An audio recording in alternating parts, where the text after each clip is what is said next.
Hello, everybody, and welcome to the first instance of a series that we're going to be going over every episode of SpongeBob eventually, but we're going to spin a wheel and see which one we get, and then we're going to give it a rating based off of these over here on the my right, your left. We're going to rate it off of that and give it a final score at the end. So let's get right onto the wheel spin. Alright guys, let's see what we're gonna have to watch. I'm hoping it's gonna be something good. There's a lot of episodes. Wow, okay. I don't know if you can hear that, but that is very loud. Oh, you can hear that. Alright, that's great. What do we get? Someone's in the kitchen with Sandy. I don't know if I've seen this one. Okay, well let's see. Alright, so when I was looking this up, I realized I have definitely seen this episode before, and I already have some feelings towards it. I remember not really liking this episode, and you'll see why if you haven't seen this episode, but it's very... Let's just get right into it. So in the episode, someone's in the kitchen with Sandy. Pretty much what happens is Plankton, trying to do some harebrained scheme, hijacks a Krabby Patty bun and inadvertently gets served up to Sandy, which she then eats said burger, putting the Krabby Patty into her suit and trapping Plankton, leaving him without water. She then goes home and takes a suit off to take a shower. Pretty normal so far. She then does something a little strange. She rips her fur off. What? Why can she do that? What? And we'll see in other episodes, she can just shave it off, man. Like, it's a part of her. You don't even need to shave it off. What's the point? What's the point of washing under... I don't know. Anyways, the water from the shower fills up her head bowl, if you will, which then Plankton gets the idea to steal Sandy's fur suit, I guess.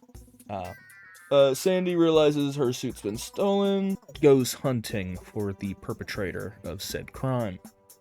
Plankton, however, in the meantime, brings home the suit and begins to put in motion his scheme to use said suit to get into the Krusty Krab and get the formula somehow, someway.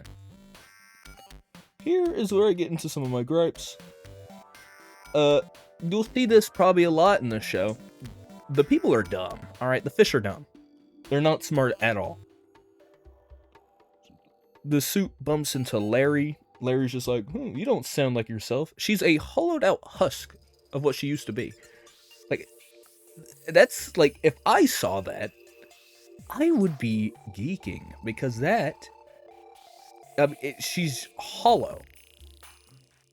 Also, she's not in the suit, which only SpongeBob notices that, but we'll get to that later.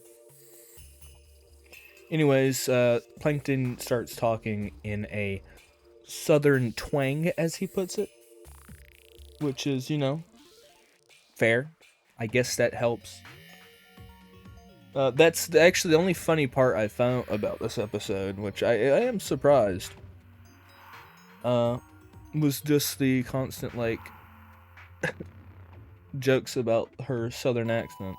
Yeah. We then get to where Plankton meets SpongeBob, and SpongeBob's like, something's different about you. You don't have your suit on. And he's like, oh, I don't need to breathe air anymore. And he's like, alright, yeah. And then Plankton, trying to be scheming, tries to get the formula. Well, not the formula exactly, just asks how to make it. SpongeBob brings out his agreement he has with Mr. Krabs, and there's a pretty funny joke here. I'll show my reaction to it. To friends, even when those friends are, quote, closer into catfish in a skillet. Curse you! Okay. But I can't show you. SpongeBob then goes on to explain how to perfectly grill said patty. And for some reason, Mr. Krabs just leaves the secret formula outside in the kitchen. Not too crazy, I guess, but he does do it for... Actually, no reason. You do see it at the end, and you'll see that. Plankton's more than ecstatic for this revelation. Now we get into what I call the bad part of this, which is Sandy running around with a coffee pot in her head. I don't know if I mentioned that. Trying to find said fur thief. However, she does mention something. She says, and I quote, probably wanted to cash it in on the Bikini Bottom black market. What is the Bikini Bottom black market? I don't recall this in the show. I am interested. Maybe we'll see. But that's besides the point. She goes into town, and she's like, where's my pelt? You seen my pelt? And the Fisher's like, you're naked, you're naked. Stupid chipmunk. He's like, who you calling chipmunk? And then everyone starts laughing at her, and she's like, oh nah, I gotta get out of here. She then gets the idea to cover herself in a seaweed skirt. We cut to SpongeBob, and he's explaining how seaweed, which I always thought it was lettuce, but I guess seaweed makes a lot more sense, but whatever.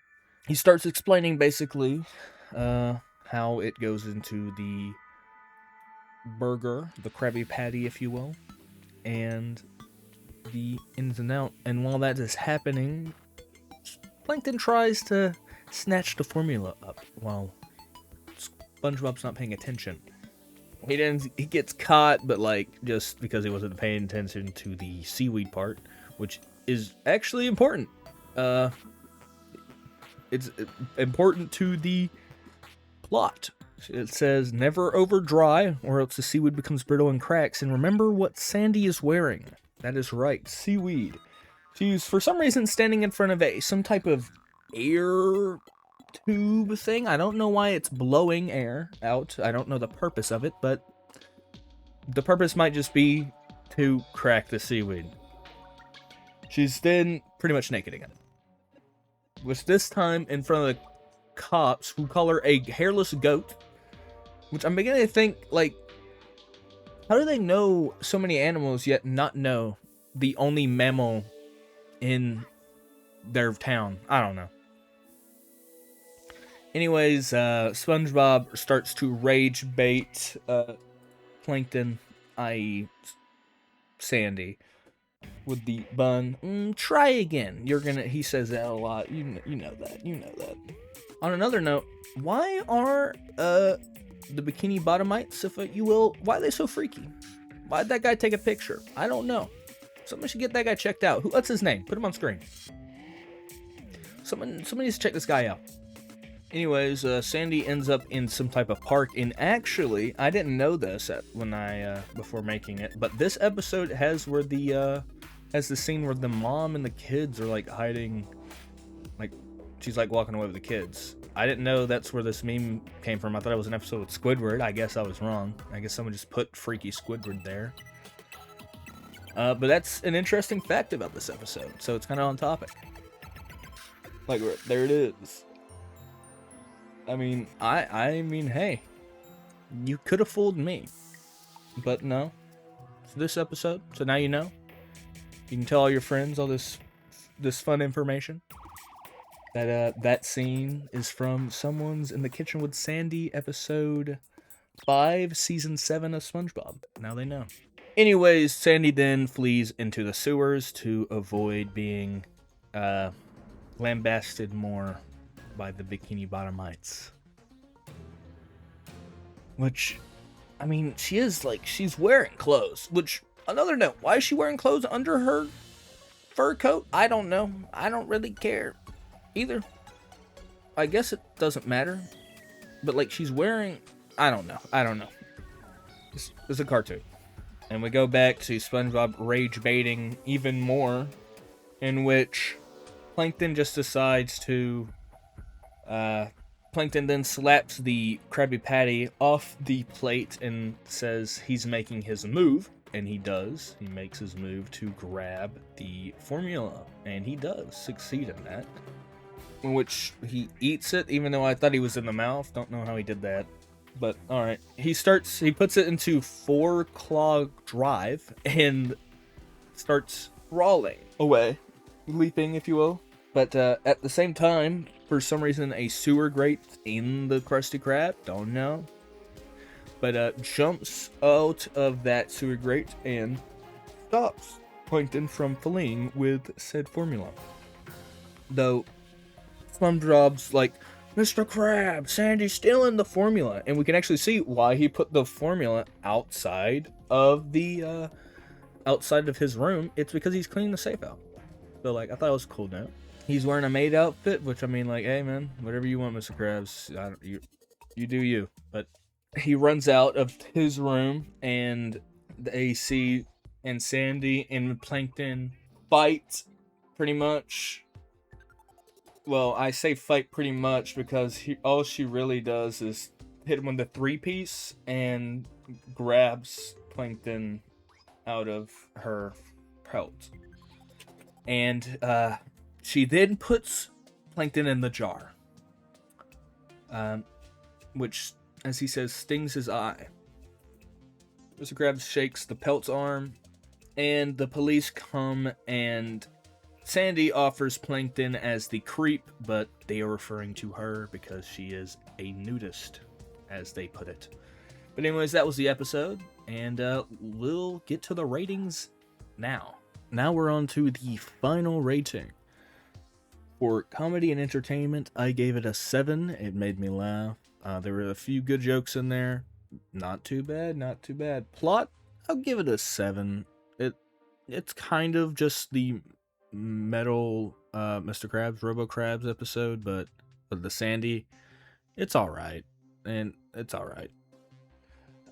Character behavior, I give it a 6. Some of them are a little, like, strange, to say the least. SpongeBob still kind of acted like SpongeBob, just a little bit more, lobotomized, if you will. But he's still, that was pretty standard issue all around.